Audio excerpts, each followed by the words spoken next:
So welcome and good morning. I'm really excited about this conference. I think it's the first conference the Chamber has put on in Little Rock. They do it in Northwest Arkansas every year, I believe. So I'm glad something happens in Little Rock. Nothing ever happens here, right? Okay, so we're going to go ahead and get started. And our guests' bios are in your material, so I'll go ahead and let you read all about them so that we can start discussing everything we have to cover, which is a lot. But this is Cami Bogus, and next to her, Linda Tyler. And Cami is a lobbyist, former ad exec. Linda Tyler, of course, was one of our assembly women. And now owns Red Mango, which is my friend's favorite store ever, in Little Rock. And you can read more about them. I'm Stephanie Harris. I'm communications counsel for the Arkansas Supreme Court.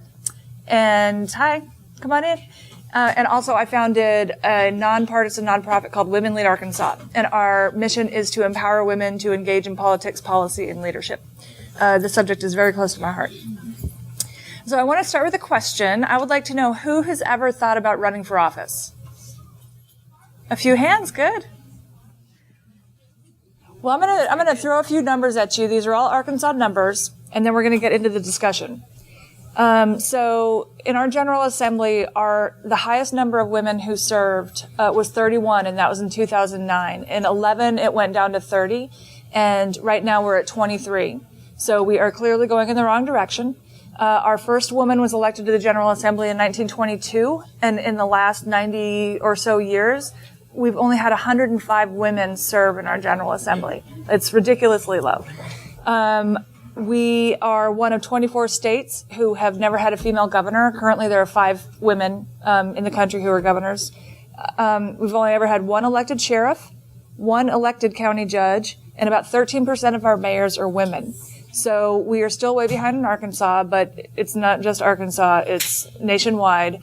We seem to be stuck at these low numbers, and we all need to do something to raise them up.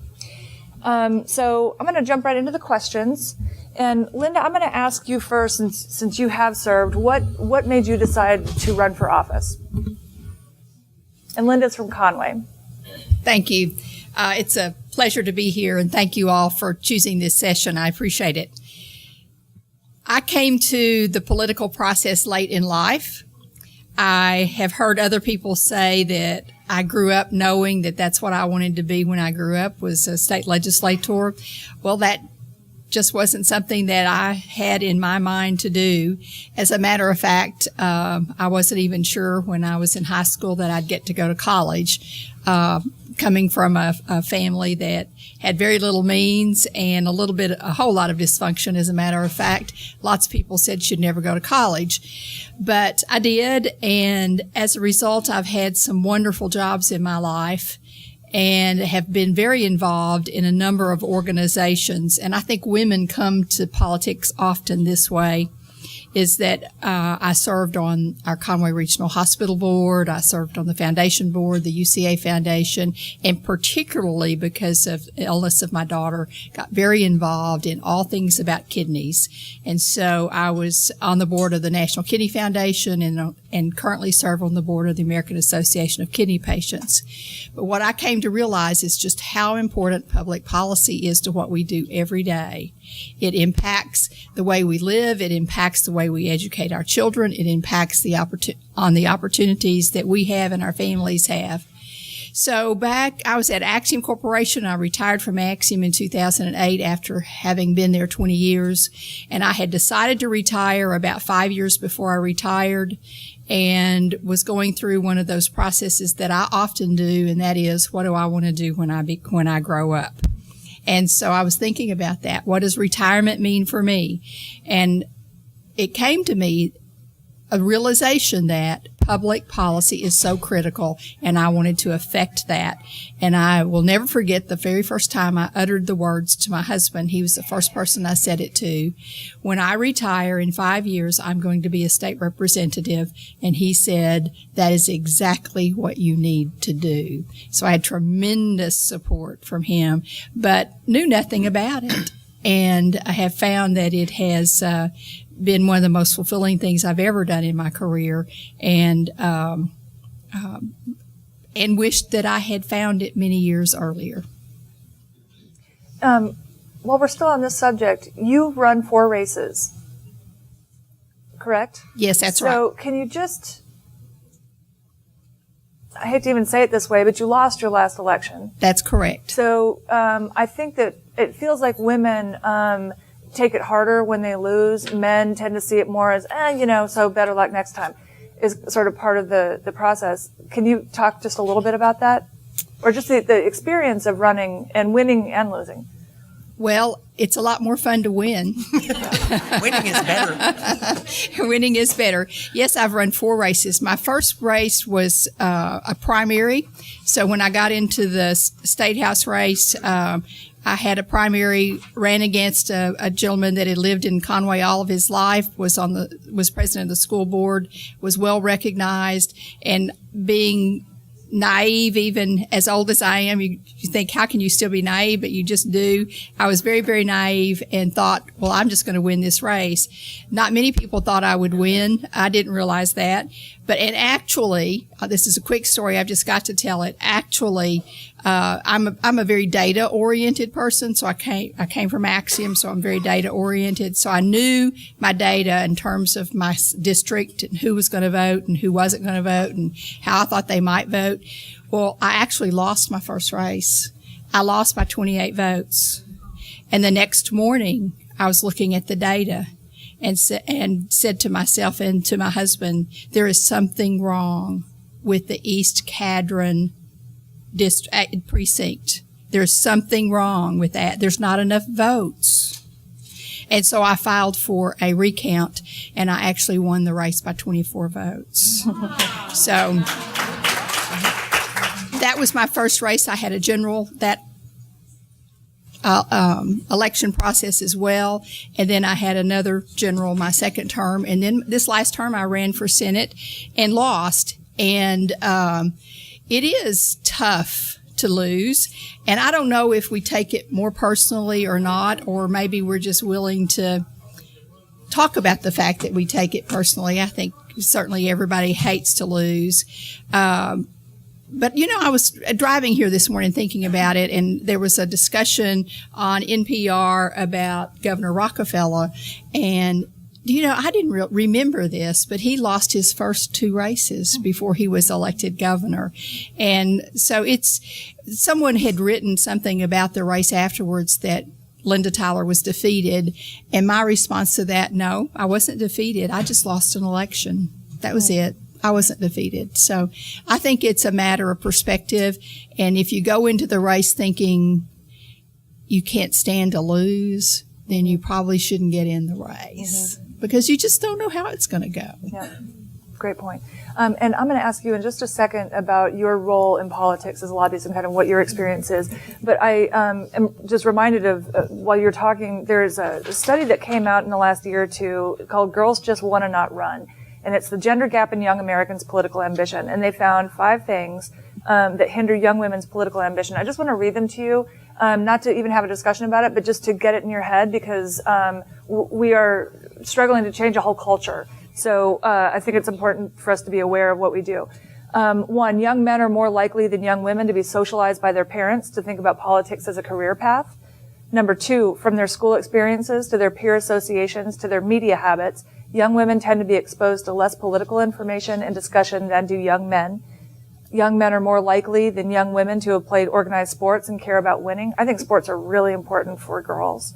Number 4, young women are less likely than young men to receive encouragement to run for office from anyone. And the last one, young women are less likely than young men to think that they'll be qualified to run for office, even once they are established in their careers. And that's a theme you'll probably hear today. So with that, can you tell us about your job?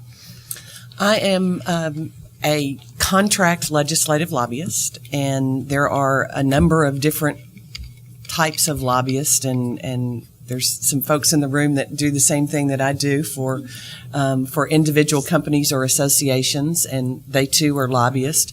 As a contract lobbyist, I'm basically for lack of a better term, a hired gun. I work with a business partner, and we represent currently 23 different businesses and associations to the Arkansas General Assembly, the executive branch, and the different agencies that those clients are impacted by. I'm basically a paid advocate. Everyone in this room has the ability to do what I do, and Linda will tell you that on many, many days, if it's an issue that is important to you and that you are passionate about, you can go to the state capitol just like I do. You can write your name on a little white piece of paper and send it in to ask the representative to come out and see you. And you can introduce yourself to that representative and say, I'm passionate about this and I want you to vote this way because. And at the end of the day, there are many times when your voice is going to be heard and mean more than mine does. I just happen to do it for a living, so I already have an established relationship with those members. And those members already know that I can't tell them anything other than the truth if I'm going to be able to come back to that building tomorrow.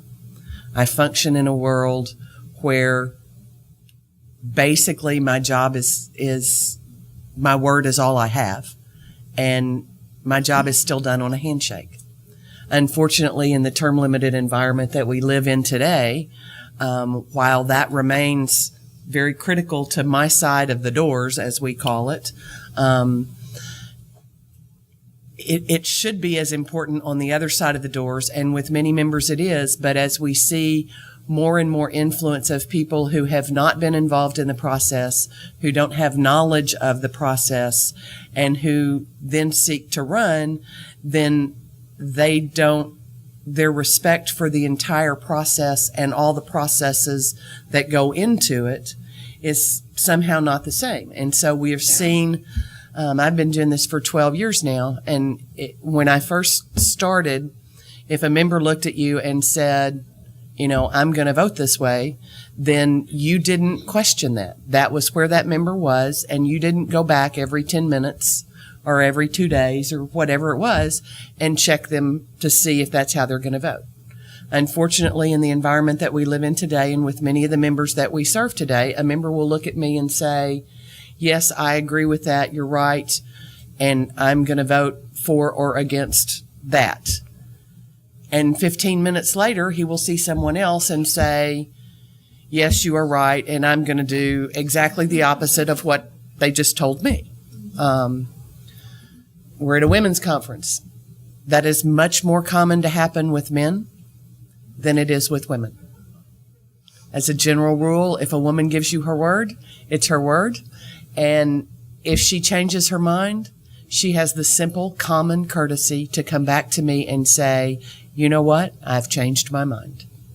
And as a lobbyist, you know, people talk about one of the things that we said earlier was lobbyists sometimes have a bad name. A lot of people don't know what we do. We get stereotyped in the media. And there have been occasions, I have a tendency to wear my hair pulled back a lot, and there have been a number of occasions when I have jokingly said, oh, yes, I'm a lobbyist and I just have my horns pulled back today. But, you know, as a lobbyist, supposedly I represent those evil special interests. And every interest is an evil special interest until it's your interest. And when it's your interest, then you want somebody down there fighting for you. I mean, the evil special interests that I represent are the Arkansas Association of Chiefs of Police. And, you know, I mean, but they're all over the board. I mean, I represent a number of large companies as well. But so it's a fascinating, interesting, demanding time. But it's also a way, while I have been exposed to the process, involved and interested in the process virtually all of my life. My mother worked in the Senate. My father did some association lobbying. I've always had an interest in politics, always followed it. I was, unlike your survey says, I was raised that way, and I was taught that, and I've always loved it. But I never had the desire to run.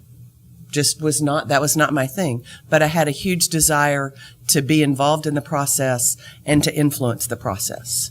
And it is very fulfilling when you're able to work on an issue that is really important. Worked on a number of public health issues. And, one of the things that I've been able to work on that I'm proudest of is kind of a lightning rod issue. But we were hired by the Pew Foundation to help pass mandatory fluoride legislation.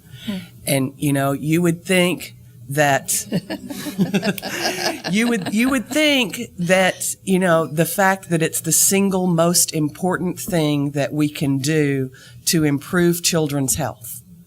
And there's all the research in the world about it.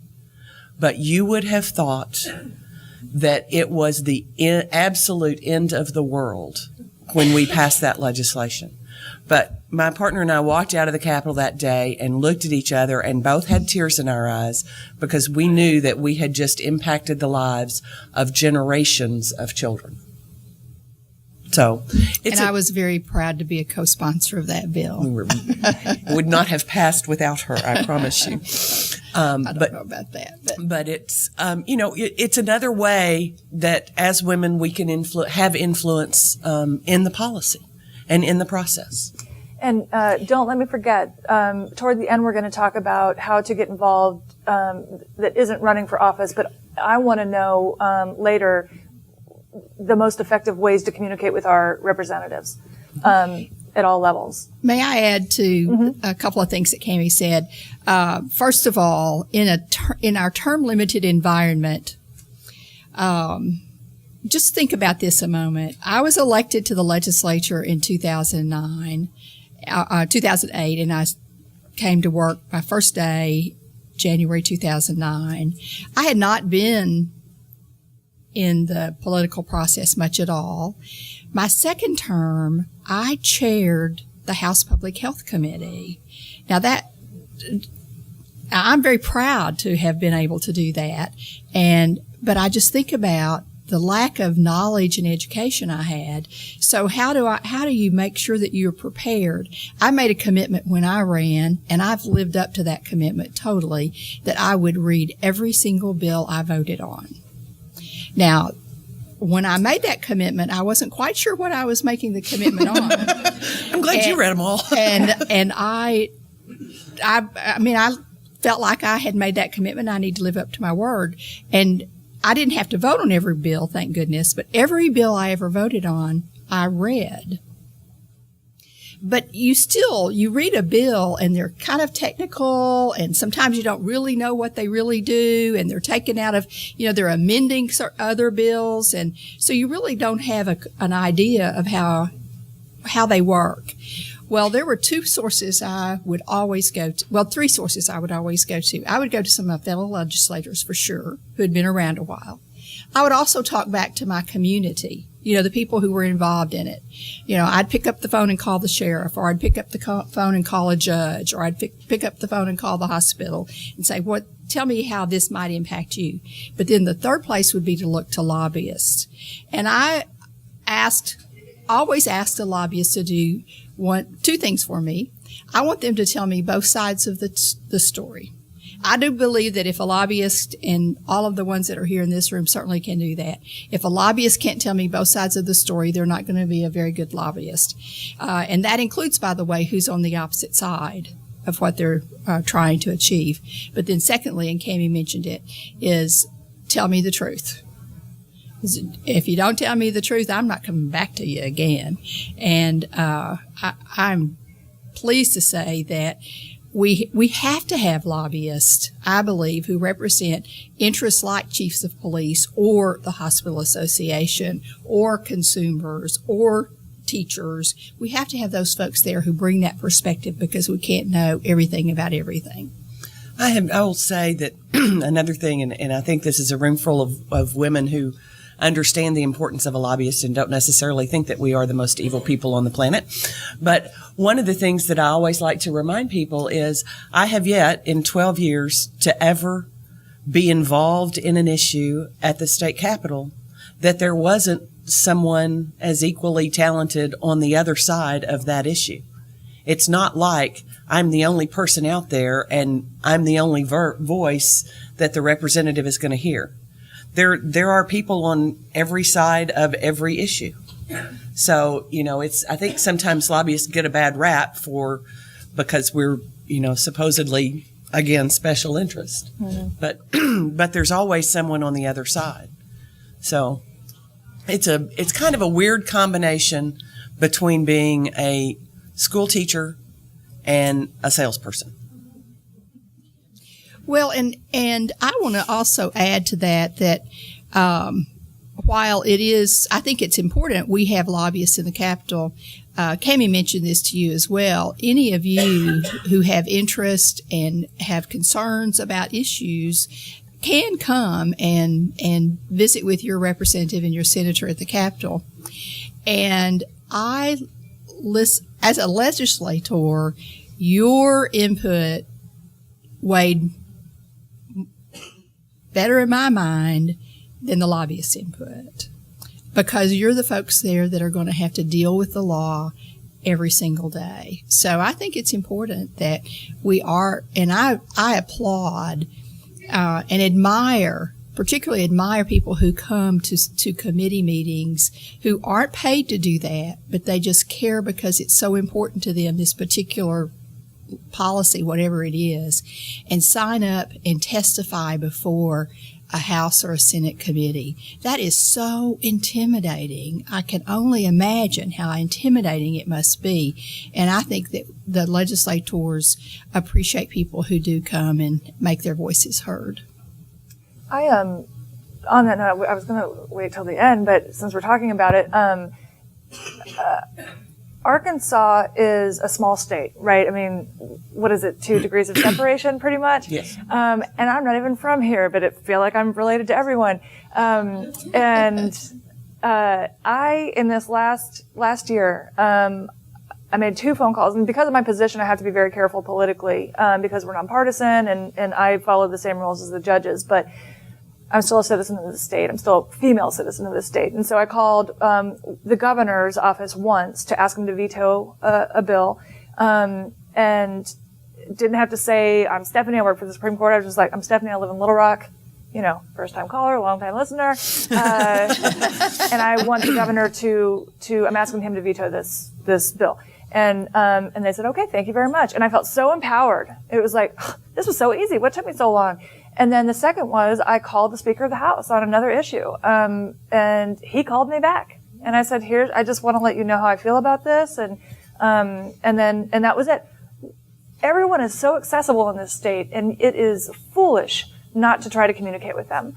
And if you feel uncomfortable or limited by your job, or you're afraid to kind of get into the politics or whatever, have someone else call for you, whatever. But do it. It is not hard. Okay, that said, I'm anxious to ask you, what happens when women have a seat at the table? Linda? Well, I think we bring a perspective of the family. We bring a perspective of the community. We bring, oftentimes, not always, and I don't want to stereotype here, but we will bring an openness to understand others' perspectives. I haven't seen any bill that just comes through without any discussion and compromise. And the woman's ability to, maybe it's because we've raised kids or been around mamas raising kids. When the kids come, and I know I have a son and a daughter, and Melissa would come and say, Doug did so and so and so and so. Well, when I really sat down and listened to the 2 stories, I found out that they brought 2 different perspectives to what really was happening. And I think that's something that a woman brings to the table, is that they are able to know that there are multiple perspectives and try to listen to those. But then I also believe that we are the implementers. We're the implementers in our family. We are often the implementers, the doers in our community and in our jobs.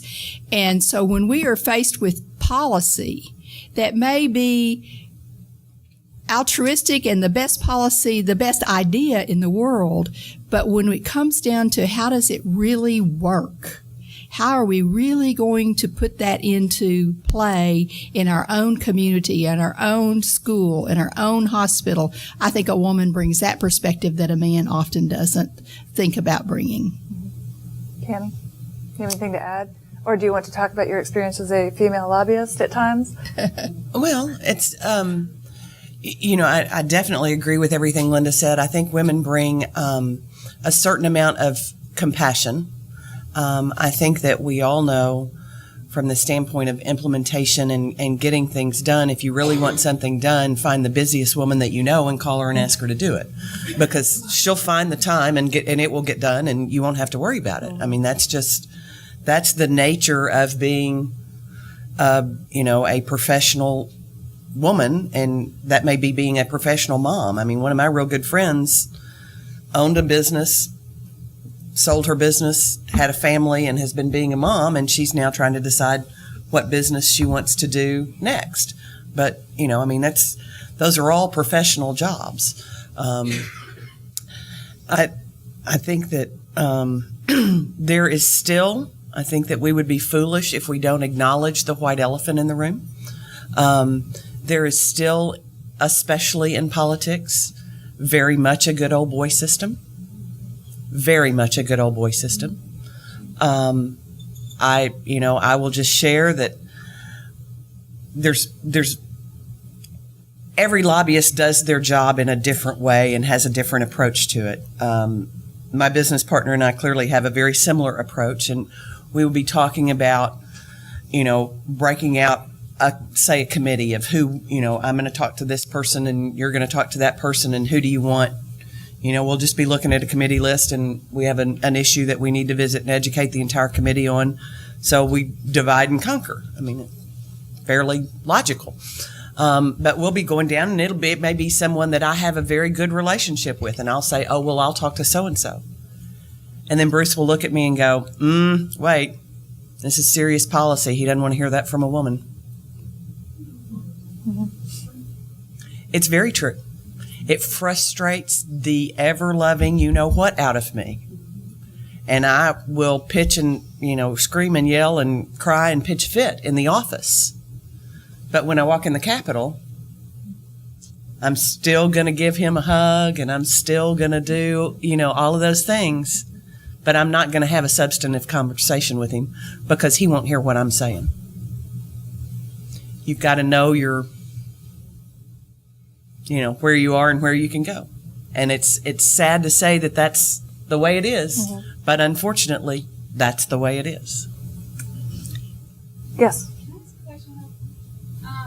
Is there an age break on that? Is it getting any better with younger legislators that would hear, or is this just the really good old boys? Or the young ones also as limited in their imagination?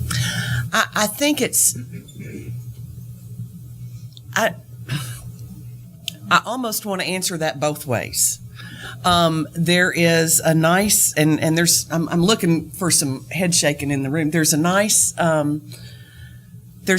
group of the older generation that absolutely respect every word that comes out of my mouth, and there are a number of them that are going to come to me before they go to Bruce. There's a nice group in that older section that, as Linda would say, want to pat me on the back. How you doing, pretty lady? Sweet little thing. Unfortunately, I see both of those types in the younger group that's in too. Mm-hmm. I might even see, but I get asked all the time, are you a Democrat or a Republican? And the great news is I'm a lobbyist. Or as some people like to say, I'm an incumbent-crat. Once you've already built that relationship, it's just nice to know where they are. But I think that we do see a fair amount of some of the younger, ultra conservative that don't want to hear it from me. And I will add that I have friends on the inside, and from what I understand, the misogyny knows no party and knows no age. There are good ones and bad ones, but you might be surprised at the names I'm not going to tell you. I'd like to add just a little story, and I could tell you a bunch, but it's a good old boy in the corporate world too. So, it's not just politics. So it wasn't my first time to see good old boy situations. But I kind of thought maybe in politics it was a little bit different for some reason. That was just my idealistic view, going into the legislature. In my very first term, we had the tobacco tax that was our issue. We were going to pass a tobacco tax to support the building and establishment of trauma centers and a trauma system. And I have not been pro-tobacco. I've actually been the opposite of that always. But I also served on the hospital board. I served in my community in a lot of roles and saw the impact of tobacco in our communities and our businesses. But then also my sister died of lung cancer the 3 days after I was sworn in as a legislator. So I have to tell you, I did come to it with a little different perspective.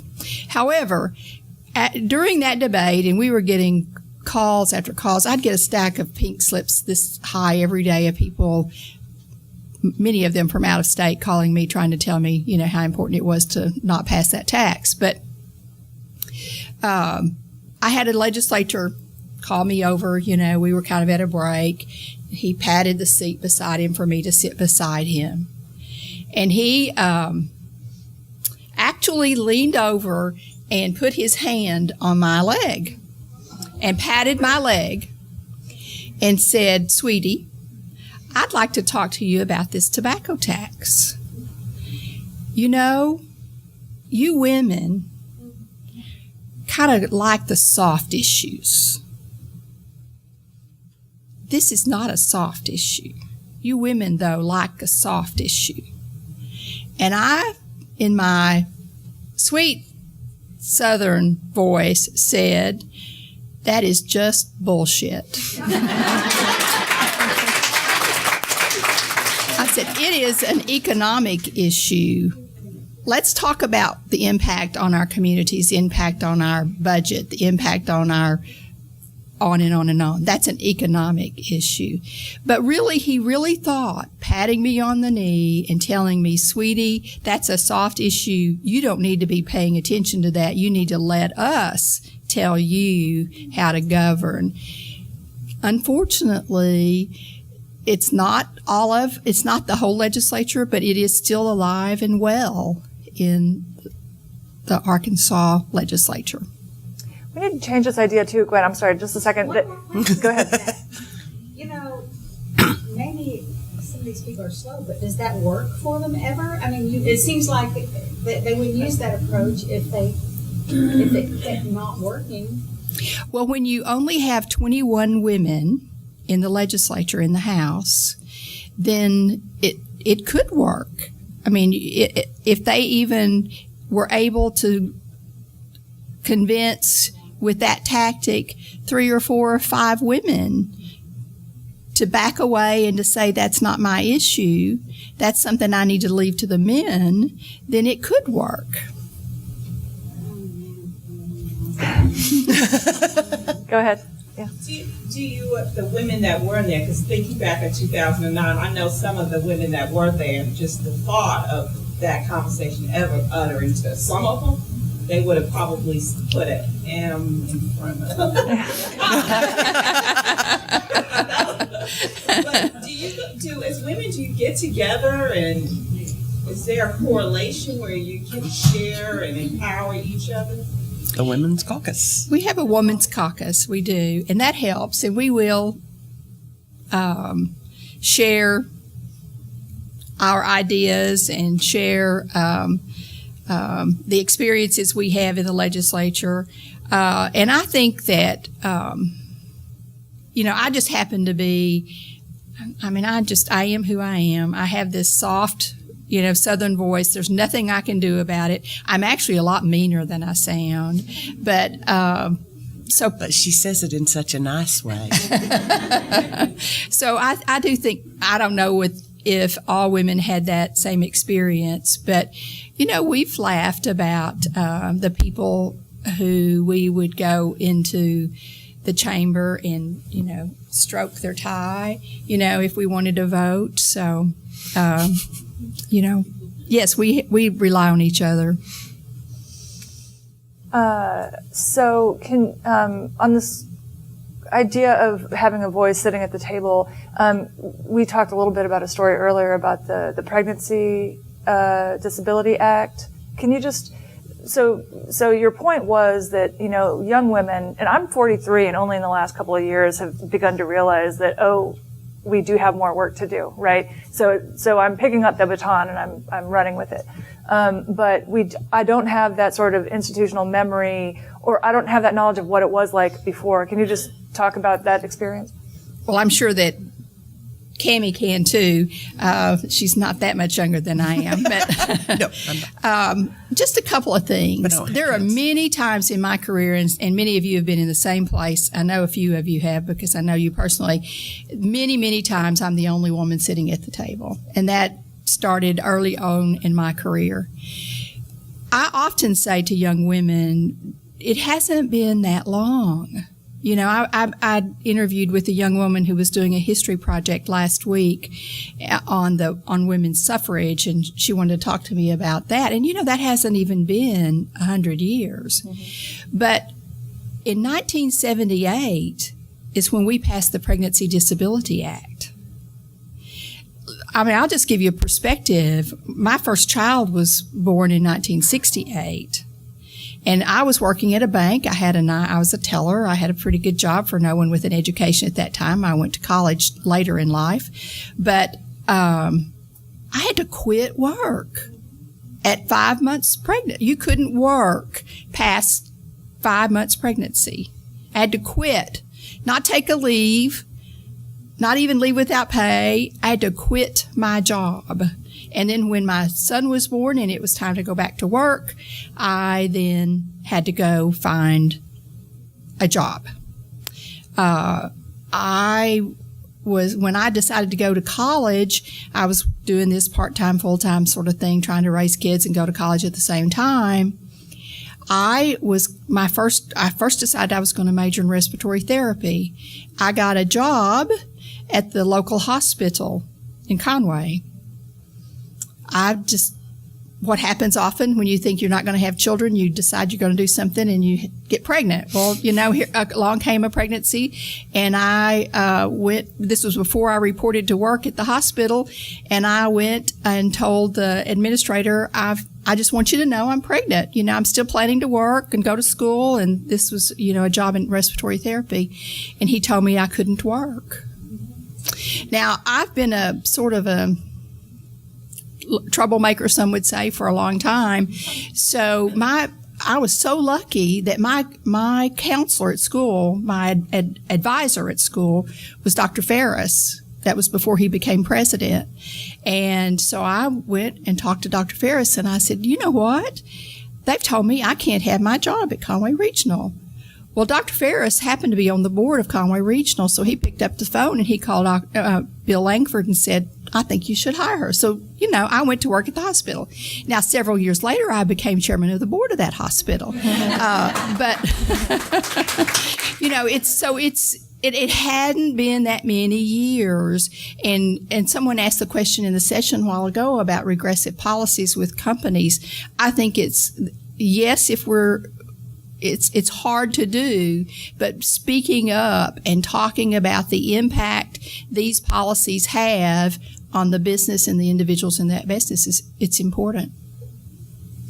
I want to switch to framing. And I am guilty of letting other people frame me. I just kind of accept the frames we hear and live with. But Cammie, would you just talk about framing yourself and how to do that? Well, I think that's something that women, one of the things that we talked about is there's a lot of framing that goes on. Linda has an example she can share of how she was framed in a candidate, or what her candidacy was going to be.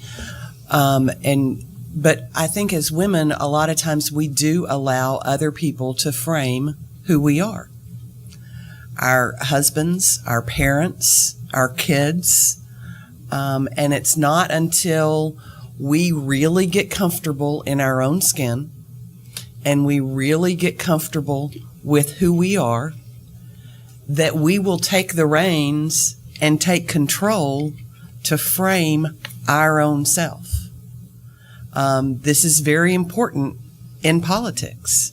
It's very important in life in general, but it's especially important in politics.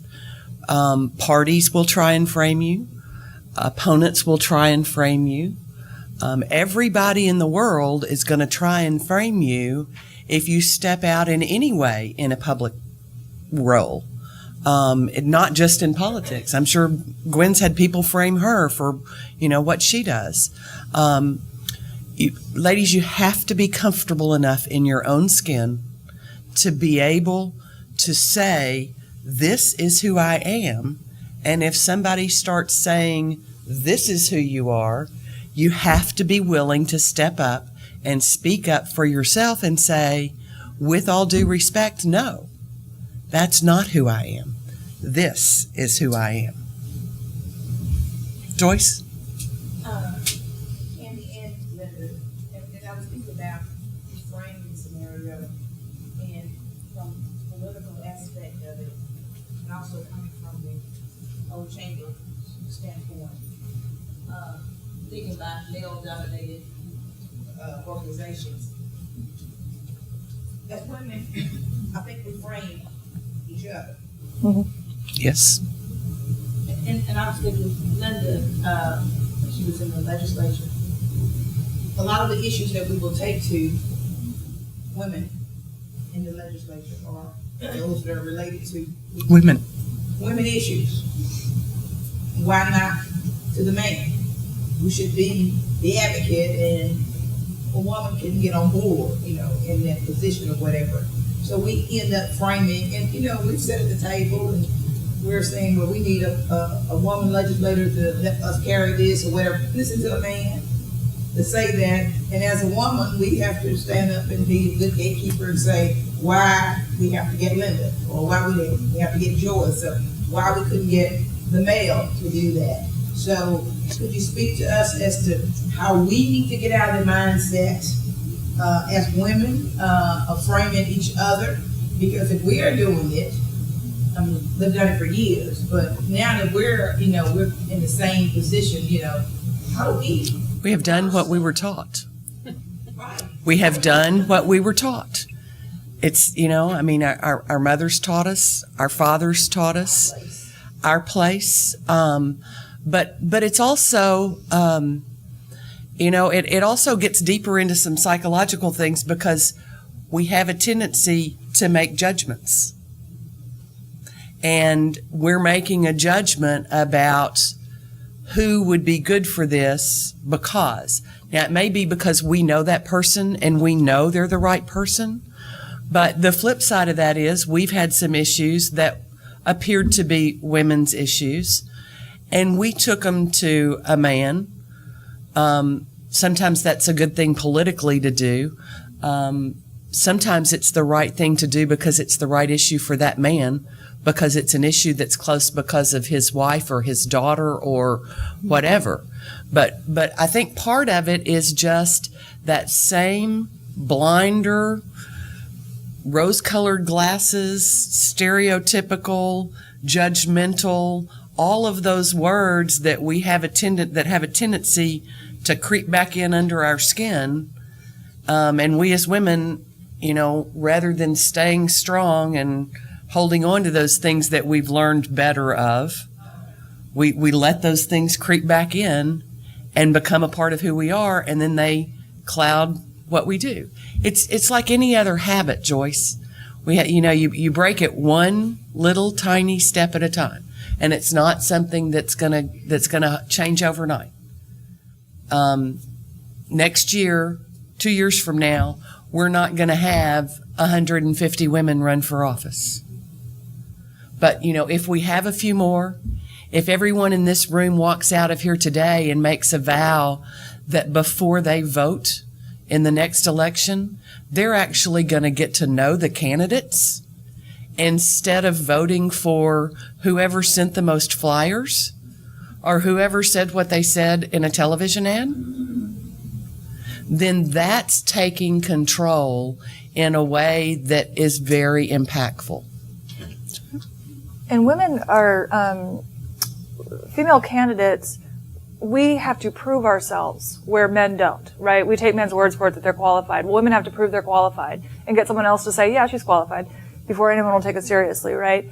Also on the framing, Jeannie, yes, so she told me a story this morning. She was watching the news, and Mary Barra from GM, who is famously resistant to talking about the first female, CEO of this company.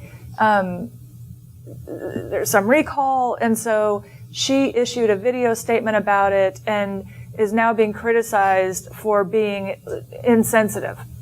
She's a mother. She's supposed to be nurturing and soft, right? So we don't have those conversations about men. We say, that's right, he took charge and told us like it was, right? And these are the frames that we're talking about. So you frame yourself as a mother. You say the word mother, and automatically you get pictures that come into your head, whatever that word means to you. Or professional, same thing. So I'm sorry, I don't mean to take over. I'm just asking you to be aware of how you talk about yourself and how you talk about other women, and make sure it's appropriate. Let me add. That video, She redid it. yes, and included as a mother with a. I hate You that. didn't tell me that part. See, she shouldn't have to do that. Yeah. In the legislature, I was a part of an organization. It's a national organization called Women in Government. And and it's a great organization, by the way, and it's nonpartisan. And when I first got involved in that, most of the agenda in regional and national meetings we would have were about women's issues. And the women and the participation was continuing to fall off. And the women who were participating said to the organization, we're more about policy than just women's policy. And so when they formed a transportation committee, an energy committee, an economic development committee, in addition to some of the health issues and women's issues that they had on the agenda.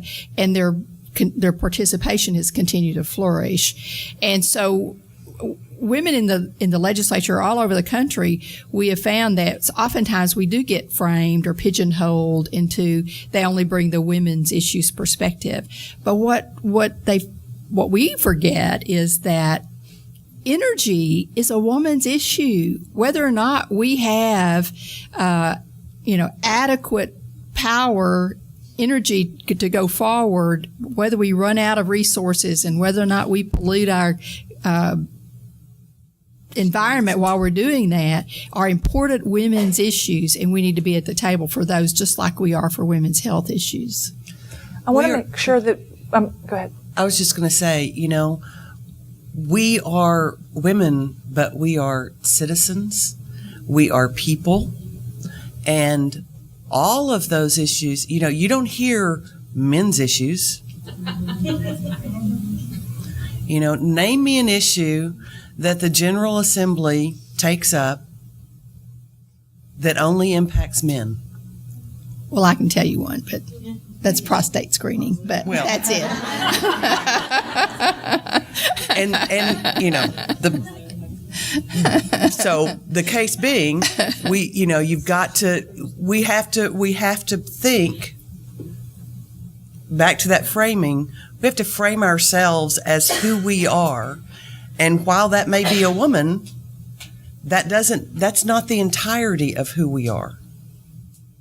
We may also be an engineer or, a teacher or a lobbyist or a secretary or, but the issues that are faced in a political or in a state government are issues that impact all of us.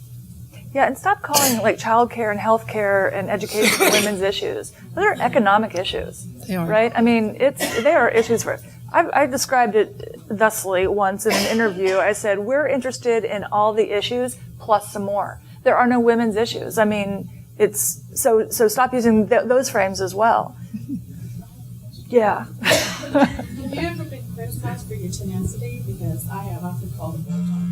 Oh, sure. She's asking if she's been criticized for her tenacity. Absolutely. Yeah. She asked if I'd ever been criticized for my tenacity. Oh yeah. I've been called a bitch. I've been called bossy. I've been, A leader? Has anyone called you a leader? not very Yes. often. Yes. Not the people that would use those same terms, but part of that's because I'm a woman.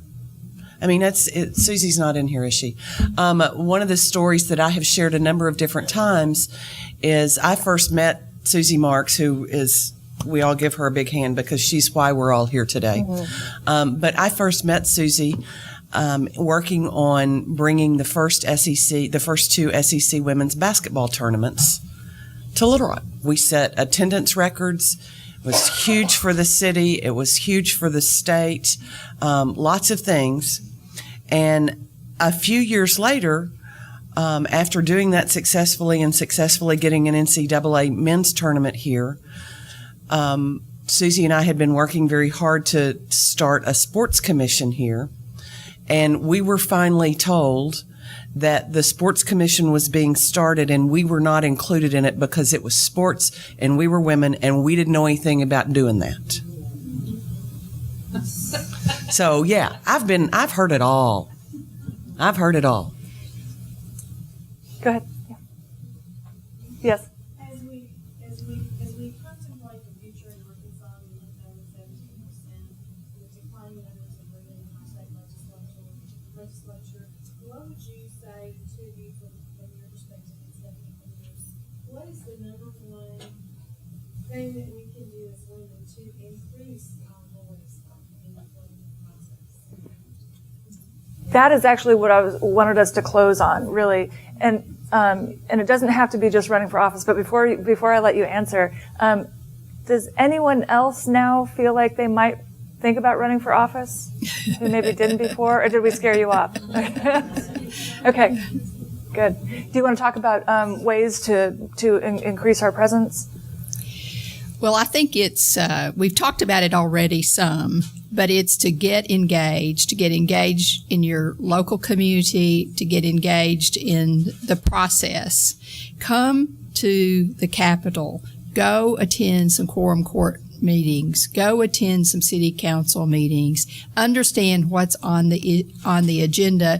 And as soon as you do that, you will recognize that those things that are on the agenda and those policies impact you every day. So get engaged, have an opinion, gather more data about that, and bring that then to your elected leaders.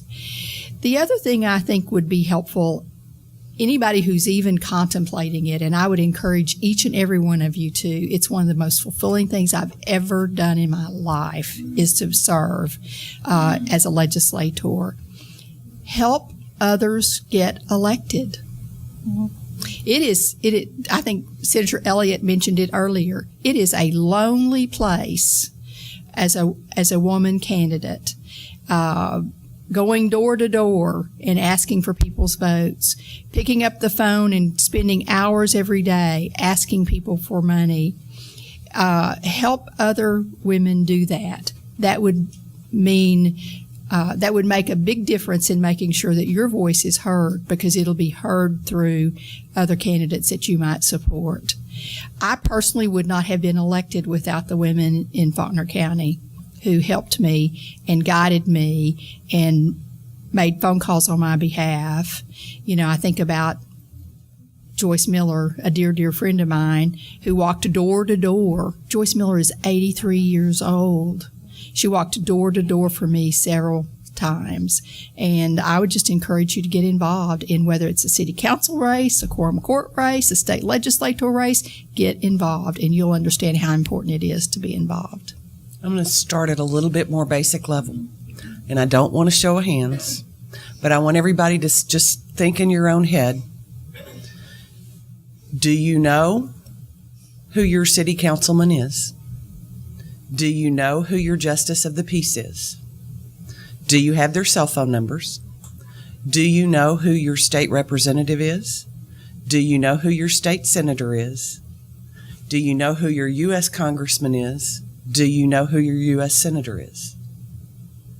Do you realize that your state representative and your state senator don't go to Washington every week?